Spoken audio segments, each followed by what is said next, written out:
Sahabat terkasih dimanapun Anda berada, salam sehat dan penuh sukacita. Bersyukurlah senantiasa karena begitu besar rahmat dan kasih setia Allah yang melimpah. Saya Laurencia Fani senang sekali dapat menjumpai dan akan menemani Anda sepanjang acara kesayangan kita, Oase Rohani Katolik, edisi hari ini, peringatan wajib Santa Agatha, perawan dan martir.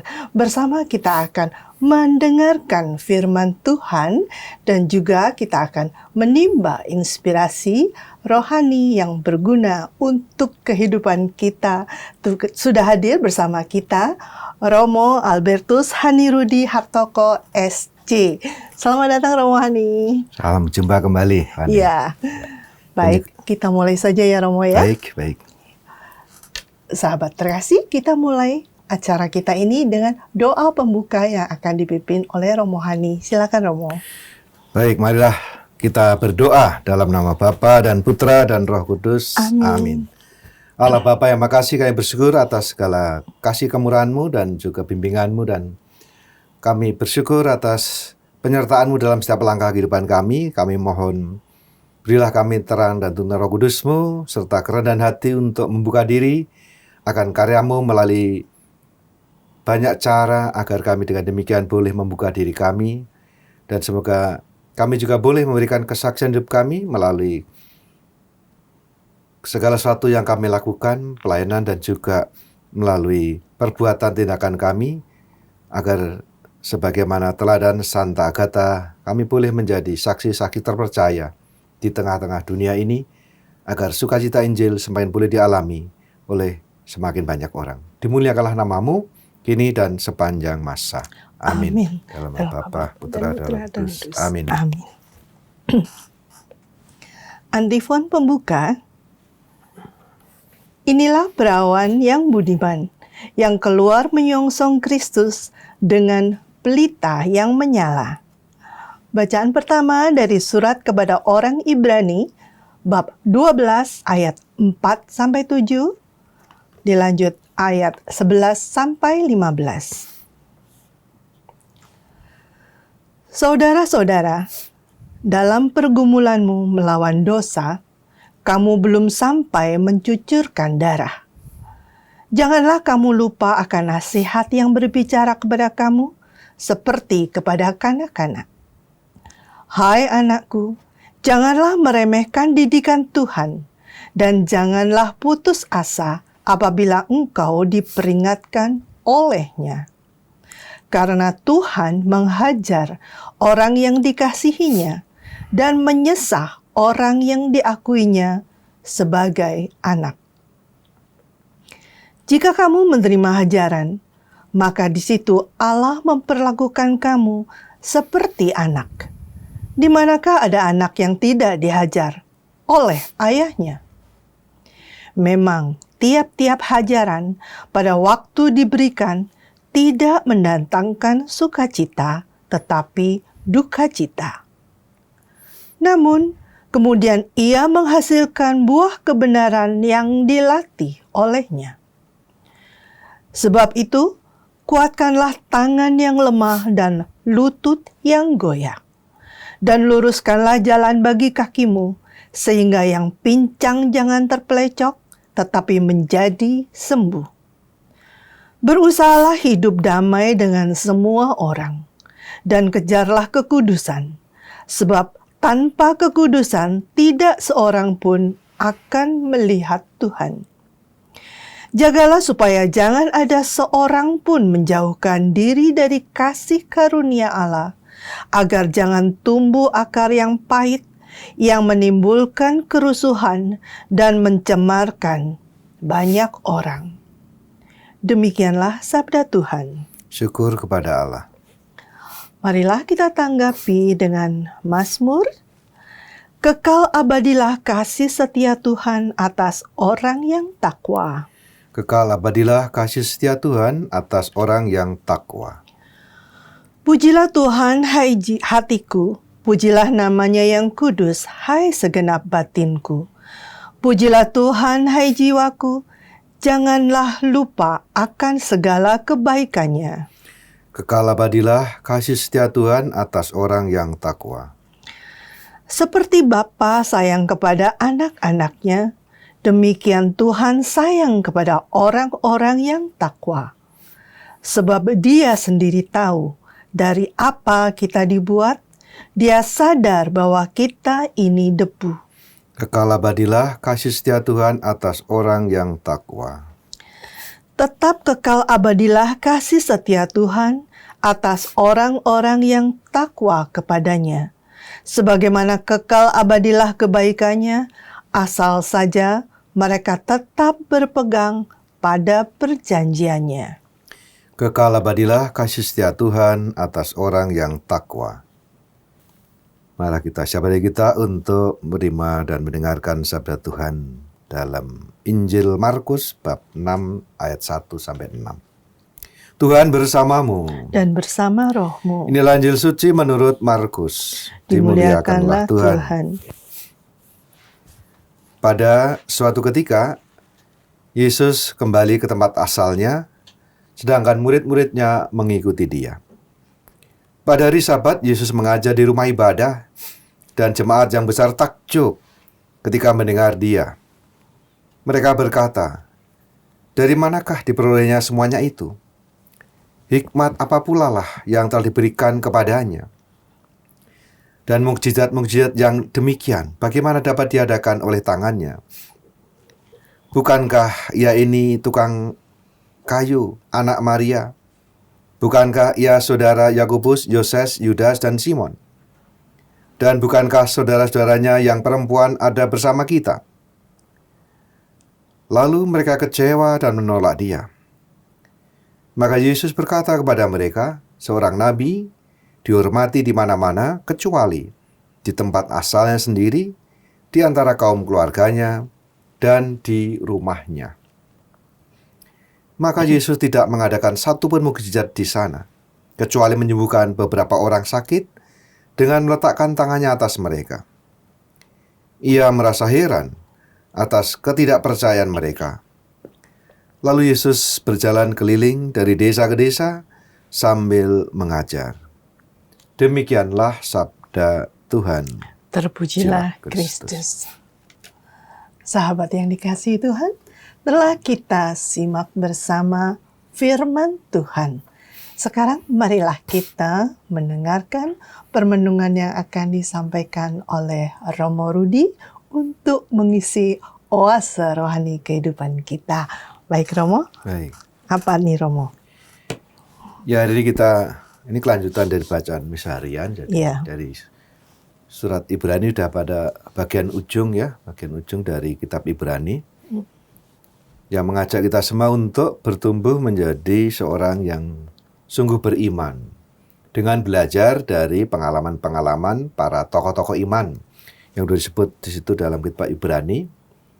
Dan kita diajak untuk belajar dari pengalaman mereka, baik dari kegagalan mereka, para leluhur, para pendahulu yang digambarkan bahwa akhirnya Tuhan juga tidak mengizinkan mereka yang umat Israel yang mengalami perjalanan didampingi Tuhan, melihat begitu banyak karya-karya mukjizat, ternyata bukannya mereka tambah taat setia dan memuji Tuhan, malah mereka semakin dikatakan tegar hati, tegar tengkuk, keras hati, sehingga menolak Tuhan dan Musa utusannya. Dan rupanya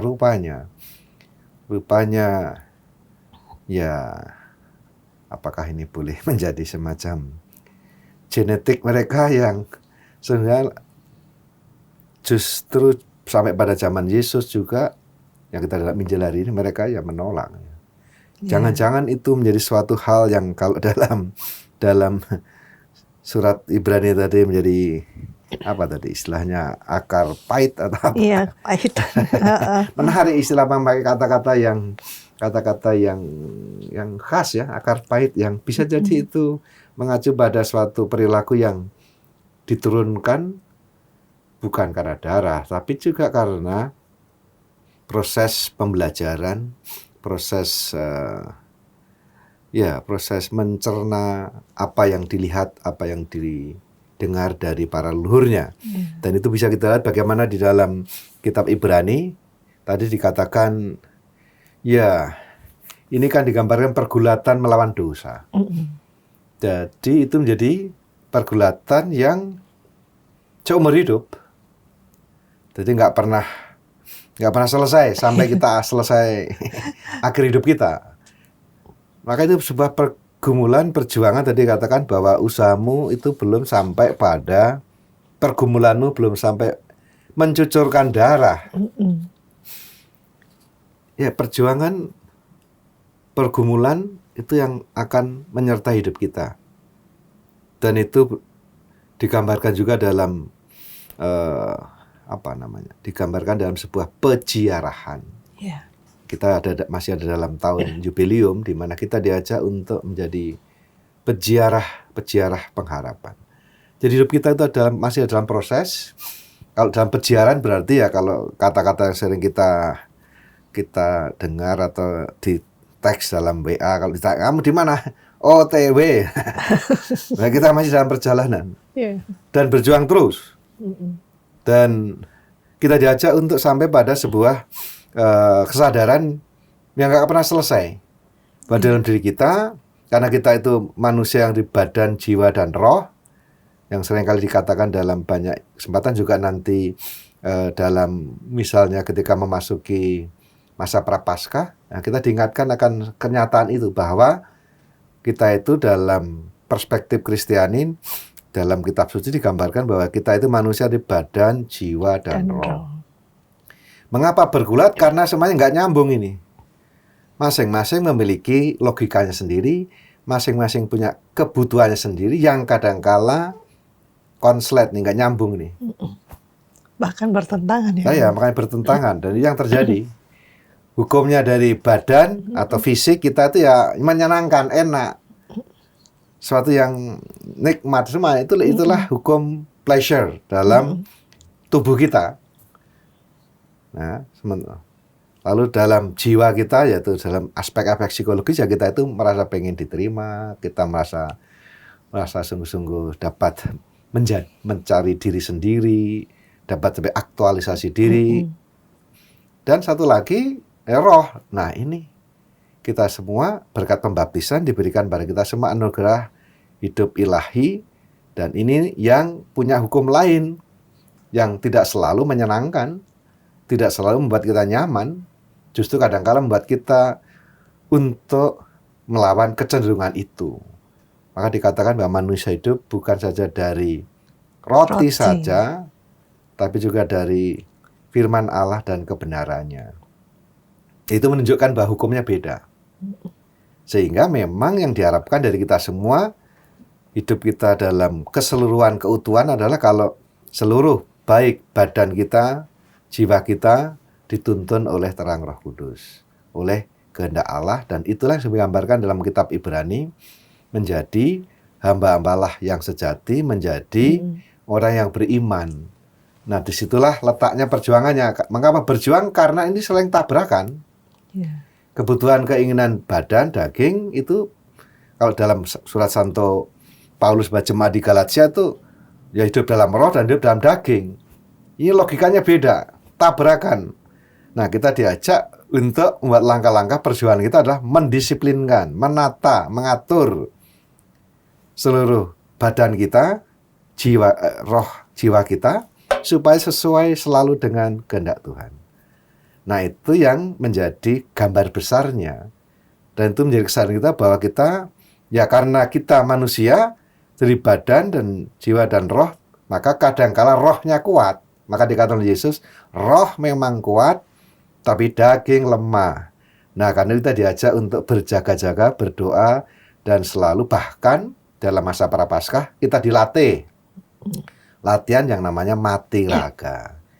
Mematikan keinginan-keinginan daging supaya kita bisa sejalan dengan roh. Nah, itu gambar besar bahwa peziarahan kita itu begitu.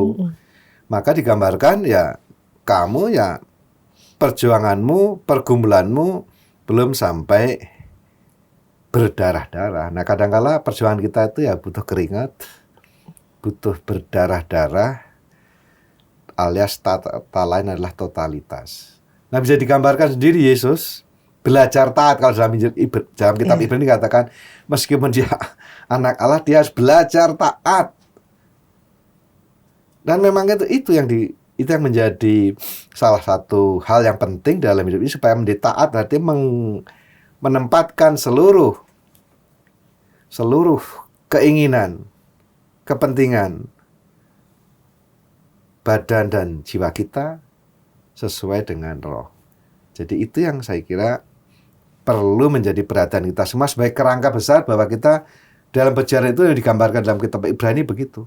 Jadi kita akan selalu ada dalam tegangan ini, ada dalam tarikan ini.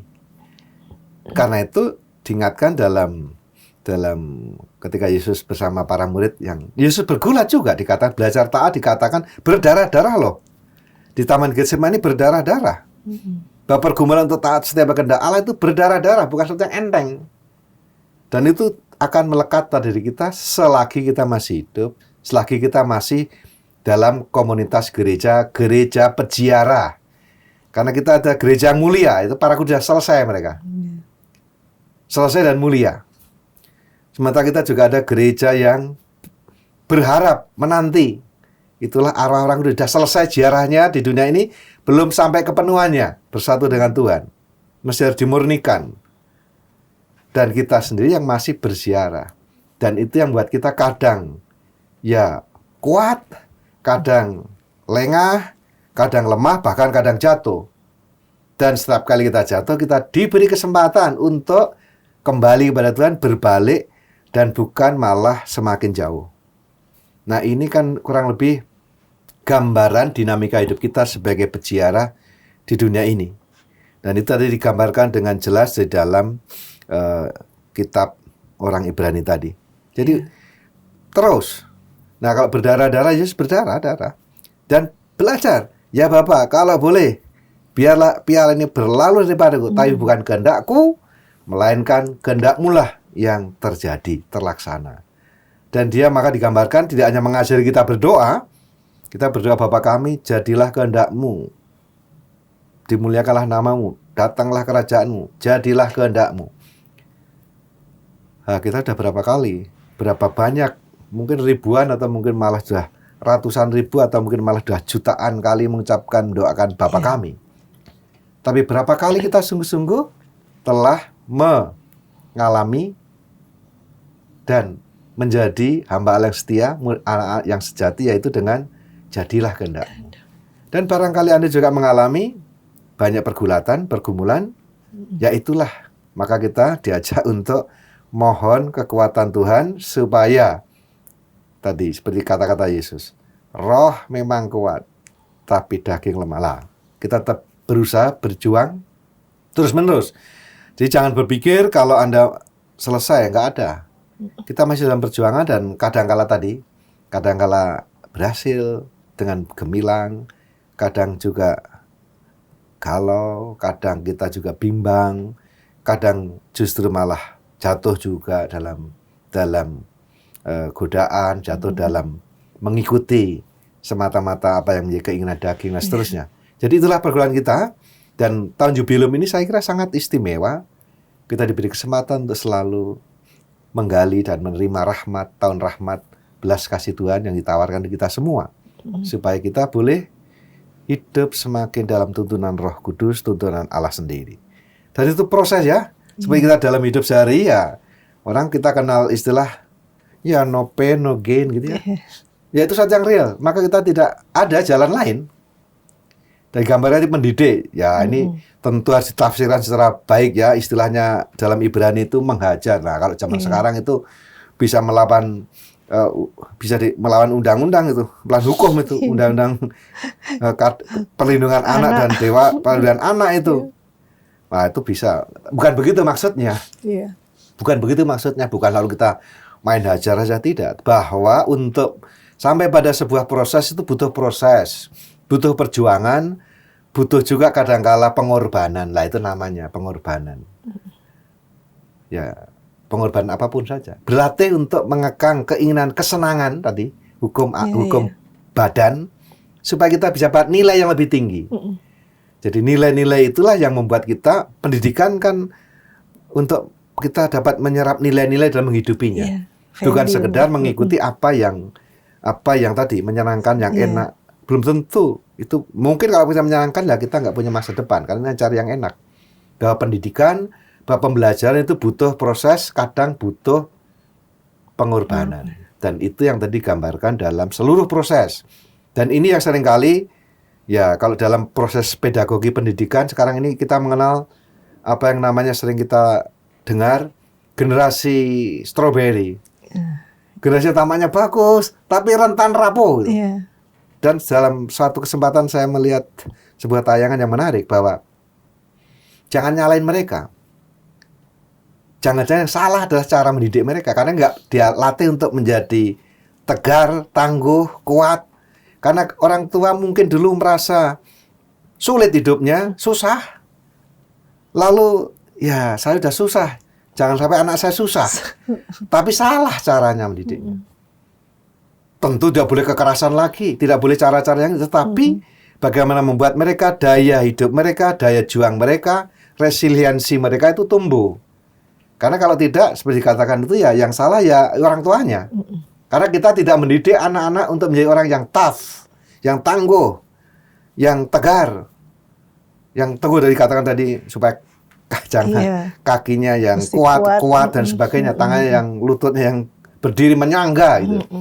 Jadi ini saya kira juga dalam hal menjadi beriman, kadang-kadang kita malah banyak tantangan, kita banyak mengalami kesulitan, dan itu membuat kita menjadi tangguh, membuat kita menjadi kuat. Nah, saya kira ini yang jangan dilupakan. Maka bagi para orang tua, saya kira apa yang disampaikan pada bacaan ini bukan untuk mengajari main gampar anaknya, tabokannya, nggak boleh, itu nggak boleh. Tapi bagaimana mendari anak supaya menjadi mampu berproses. Nggak ada jalan pintas. Nggak ada jalan pintas untuk suatu hal pencapaian itu. Harus usaha sendiri, harus dengan kerja keras, sehingga seluruh daya-daya yang ada diberikan Tuhan pada kita semua, kreativitas, seluruh daya badan kita, fisik kita, pemikiran kita, semangat kita, passion kita, sampai pada satu titik tertentu. Dan itu sekali lagi membutuhkan yang namanya proses. Pengorbanan juga. Yang membutuhkan dalam proses itu kadang membutuhkan pengorbanan, yang kadang-kala juga membutuhkan dari kita semua prioritas nilai mana yang mau kita ambil. Nah, moga-moga tadi yang banyak kita dengar, generasi yang disebut generasi strawberry itu yang digambarkan tampaknya bagus, tampaknya tapi sebenarnya sangat rentan, sangat rapuh, dan ya kita tidak bisa menyalahkan. Maka kita perlu juga belajar, jangan-jangan orang tua tidak memberikan suatu pendidikan, tidak memberikan suatu proses pembelajaran yang benar. Hanya karena tadi, dulu saya susah, dulu saya tidak enak, maka jangan sampai anak saya nggak enak gitu. Tapi yang kalau generasi lahir dari, misalnya orang tua sudah sukses, yang sukses kan orang tuanya. Dia kan belum dapat apa-apa, belum bisa apa-apa. Makanya dia harus mencapai kesuksesan. Itu adalah hasil suatu proses panjang, hasil suatu usaha keras, kerja keras gitu ya. Jadi tetap penting. Nah, saya kira kalau tidak diajarkan ya lama-lama. Sekali lagi, jangan cepat-cepat mengadili generasi muda kita itu tidak tangguh, tidak kuat. Jangan-jangan itu adalah juga buah dari hasil suatu parenting yang keliru. Jangan sampai kita diingatkan hari ini dalam kitab Ibrani supaya parentingnya benar, termasuk dalam hal iman. Bukannya dalam hal menjadi pribadi yang tangguh, yang kuat, tapi juga pribadi beriman yang sungguh. Nah, itu saya kira kita boleh belajar dari hari ini, dari kitab Ibrani yang kita dengarkan pada kesempatan kali ini. Iya, Romo. Kita break sejenak, Romo ya. Sahabat Oase Rohani Katolik yang terkasih, kita break sejenak di sesi yang pertama ini. Jangan kemana-mana, tetap di tempat Anda. Kita jumpa lagi di sesi yang kedua.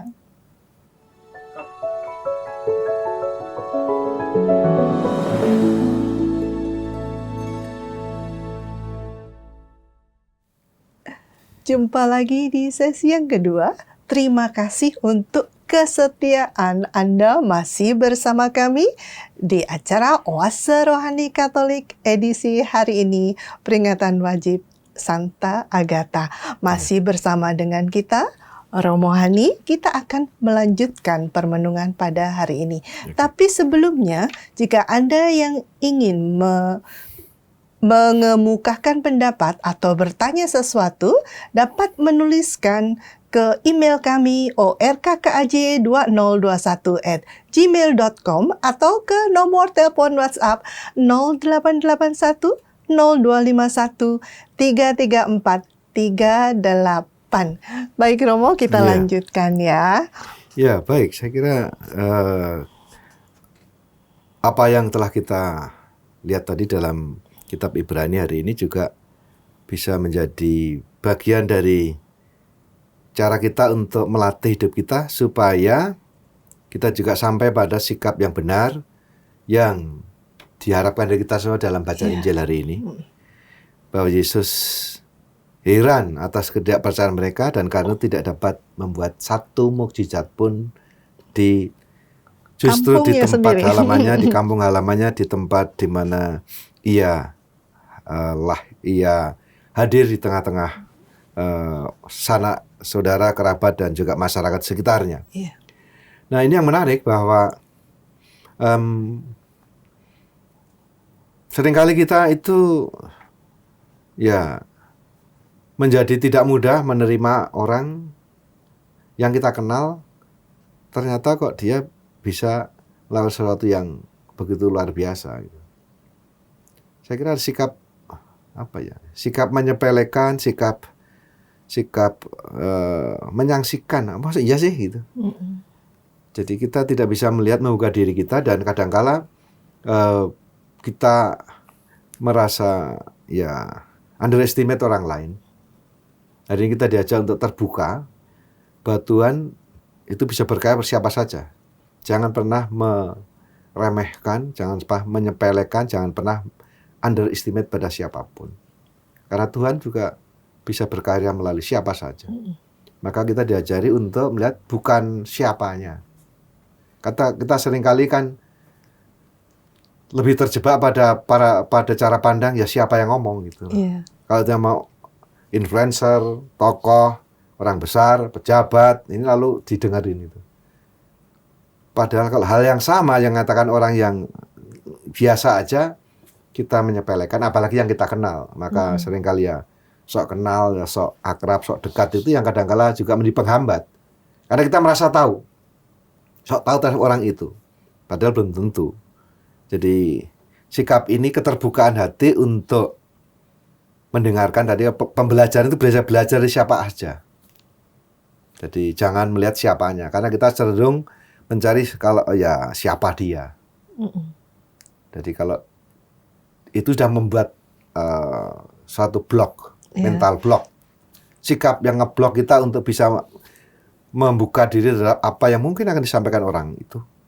Jadi kita diajak untuk membongkar ini, membongkar blok-blok yang membuat kita menjadi kadang-kala tidak bisa belajar, tidak bisa menerima orang lain, justru karena kita merasa sudah tahu, kita merasa sudah mengerti. Ideal sama juga dalam hal ya seperti kalau nanti kita lihat orang-orang Farisi ahli Taurat ya merasa udah tahu gitu.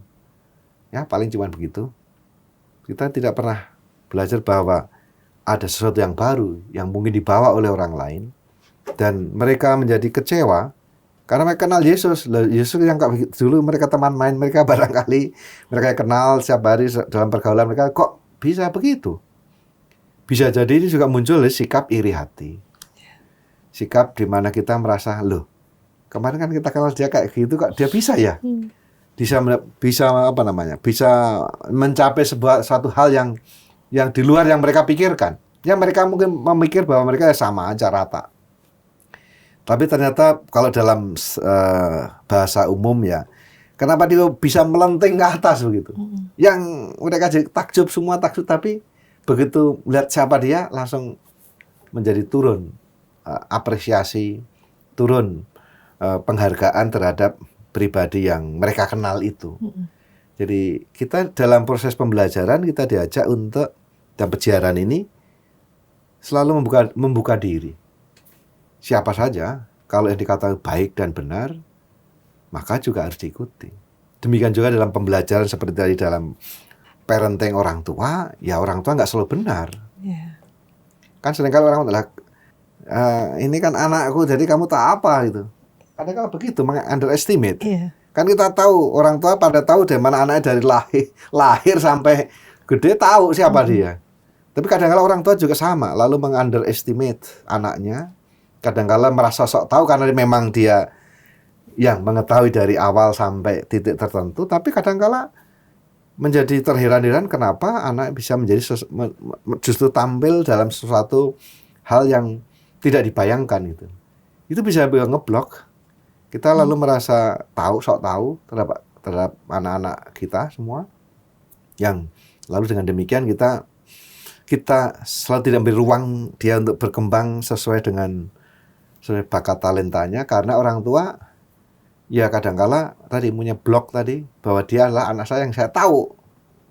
Jadi ini dalam proses pembelajaran, proses pendidikan, proses parenting penting juga dalam hal ini membuka rintangan-rintangan, blok-blok yang bisa jadi membuat tadi dikatakan kecewa dan menolak. Dan karena itu dikatakan Yesus tidak mengadakan mujizat satu pun.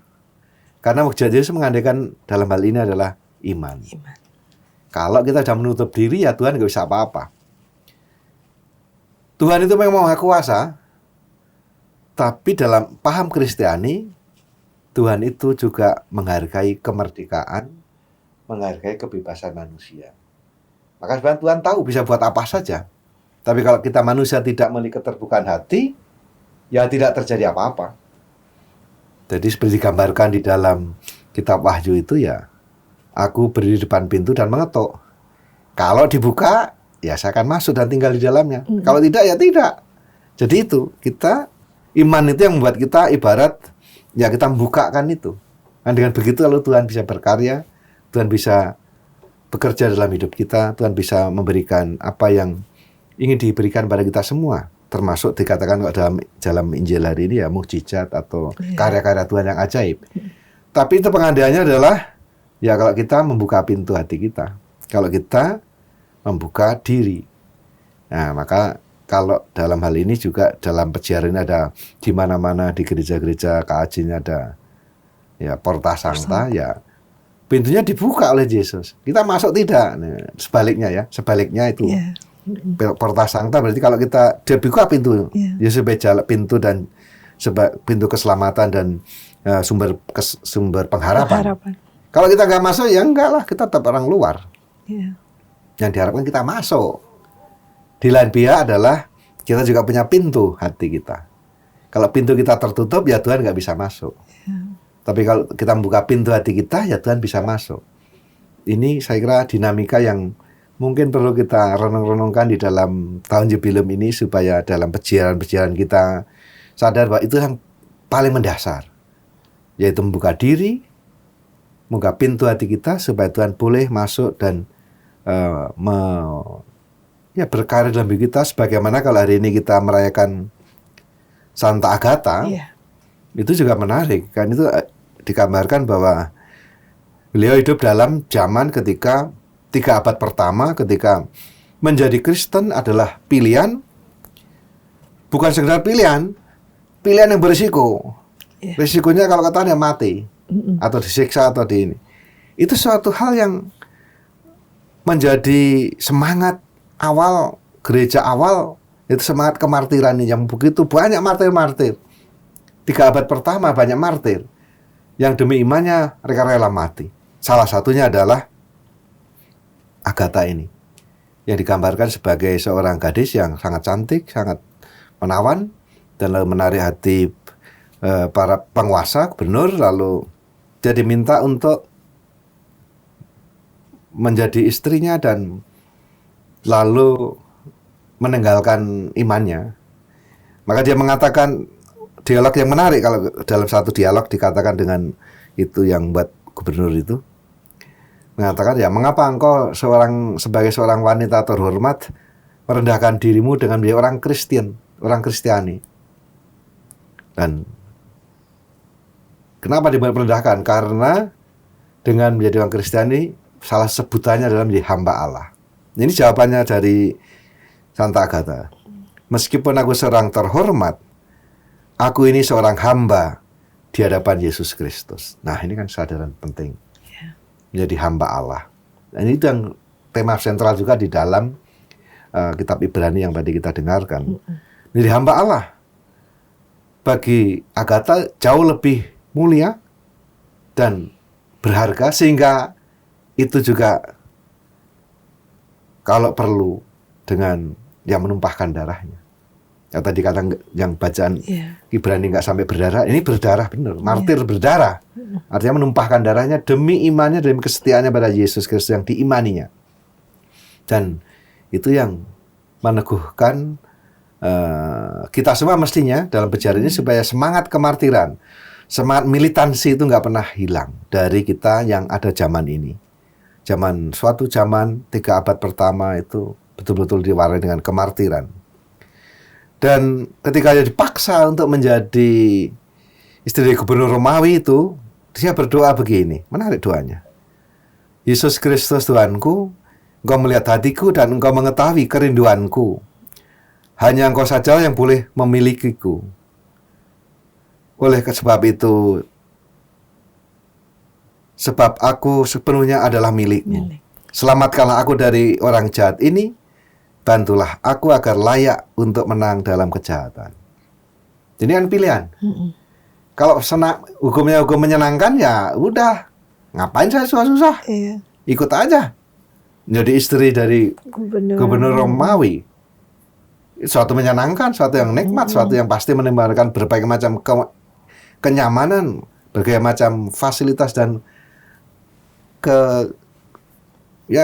segala macam kemudahan, apa yang dicari duniawi ini. Satu yang, tapi dia milih lain lah ini. Contohnya pergulatan, milih. Dan dia milih tetap setia pada Yesus sebagai hamba Allah yang setia. Dan itu saya kira menjadi bagian juga dari tadi kita diajak untuk berjuang terus. Santa Agatha juga berjuang memohon, jangan penting. Dia memohon supaya aku bisa menang atas kejahatan dan tetap boleh memilih Engkau.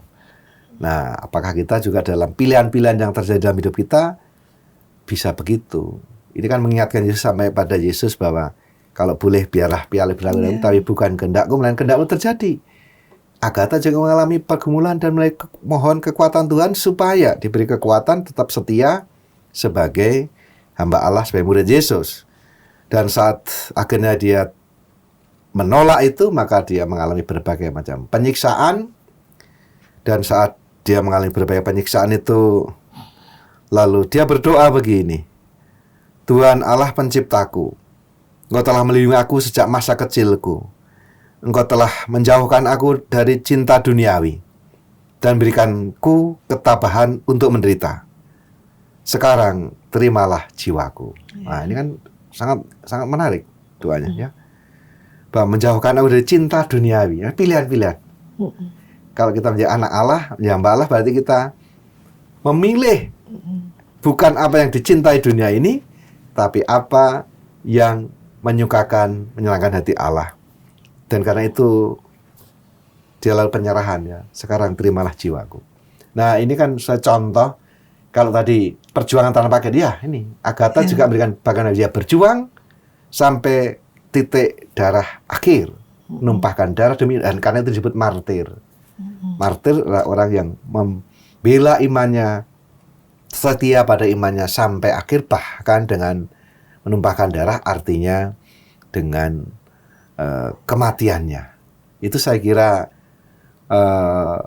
gambaran umum. Contoh tadi kalau kita dalam pertemuan hari ini soal perjuangan, soal bergulat, bergumul, di mana kita harus memilih. Nah, Santa Agatha memberikan contoh istimewa. Bagaimana kita bisa selalu memilih tadi, menjauhkan dari cinta duniawi dan menjadi cinta akan Tuhan yang mengatasi segala-galanya, termasuk kalau itu berarti harus mengorbankan hidupnya. Saya kira itulah mahkota kemuliaan, mahkota kemuridan kita semua. Iya. Semoga kita sungguh boleh selalu tekun, setia, mengikuti Tuhan, dan juga dengan gembira mewartakan pengharapan Kristiani ini. Amin Romo, semoga kita dimampukan ya Romo ya. Iya, itu yang kita mohon terus. Iya. Baiklah, sahabat Oase Rohani Katolik yang terkasih, kita sudah di penghujung acara, akan ditutup dengan doa dan mohon berkat dari Romo Hani. Silakan Romo.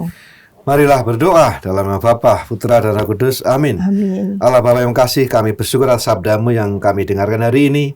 Semoga kami sungguh boleh tekun setia dalam pergumulan hidup kami, tetap mengundang Engkau untuk hadir dalam hidup kami, di sumber kekuatan dalam perjalanan kami, juga termasuk dalam menghadapi berbagai macam tantangan, godaan dalam hidup ini, agar kami bertumbuh dalam keteguhan hati untuk tekun setia mengikuti Engkau sebagaimana teladan Santa Agatha.